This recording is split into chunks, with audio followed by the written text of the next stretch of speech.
Researchers at Cornell University have discovered that our kids, these darling boys and girls of ours, they make 3,000 semi-conscious to conscious decisions a day. Kids make 3,000 decisions a day. Now, I have a 3.5-year-old daughter. This is her, little blondie here, Kiara. We know kids don't make the best decisions. If you can see there, she has a pair of scissors. I took this picture 2 weeks ago. She's cutting off the top knot of her little friend's ponytail. Needless to say, her friend's mom hasn't brought her back to our house for a play date since. So. And not only right, our young kids, but these college kids don't do the smartest things either in their decisions. Yeah, I find it hilarious. The guy's protecting it, like that's going to stop this 200-pound man from landing on you.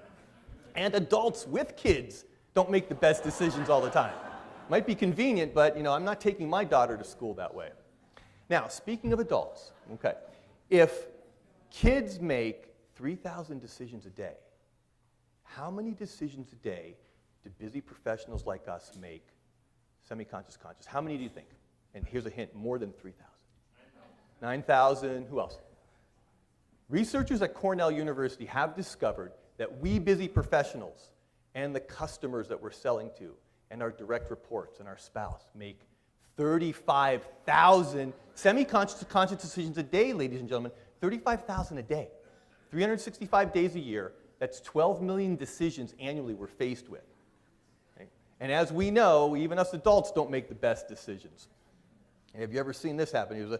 I literally drove into a gas station and caught a guy smoking the other day too. Or, what I find fascinating about this is that there's two bad decisions in this photo. There's the guy taking the selfie about to get consumed by the fireball. Then there's obviously somebody taking a picture of him about to get consumed. So here's the challenge. We don't have a simple system for making better decisions. And if we're faced with hand grenade decisions, if we're faced with 35,000 every day, we have to do something about it. Because if we're basing those decisions on misguided cues or the latest fad or what worked in the past or what our gut's telling us to do, we're going to make bad decisions. Or not the best. We're going to make mediocre decisions. And I'm not okay with mediocrity. I'm not okay with the 800-member companies here, the 500,000 employees, the millions of lives that these companies impact being mediocre leaders. That leads to regret. Right? Regret that we missed out on the big promotion. Regret that we lost a big client. Regret that we never fulfilled our true life passion. But if we can learn a simple system for making better decisions, then we liberate our future and we leap our careers, our companies, and our communities forward. And that's what I'm passionate about teaching.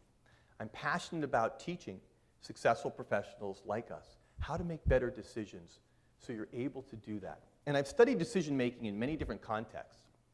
I've studied life or death decision-making in combat, in the Marine Corps and in the martial arts. I've studied decision-making in fighting for my own life, in battling my personal demons of cancer. I've studied decision-making in the boardroom and in many different businesses, and I've studied decision-making science in academic institutions, and this is what I've discovered. There are 5 decision-making traps that we all fall into, that our teams fall into, that our kids, our spouses fall into, but there are 5 simple solutions that can help us conquer these decision-making traps. And we can make better decisions when we're faced with those 35,000 a day, when we're faced with hand grenade decisions, and able to move our lives forward. And what I'm going to share with you tonight is, in the brief amount of time I have to, we can't get into all 5, but I'm going to share one decision-making trap, one simple solution that you can immediately apply into your organizations at home with your kids, so no one's jumping off of a ramp and landing on their best friends, or if you really want your child to go to Michigan or Michigan State, you can figure all that out together. Because it boils down to, if we are making better decisions, we simply have a better life.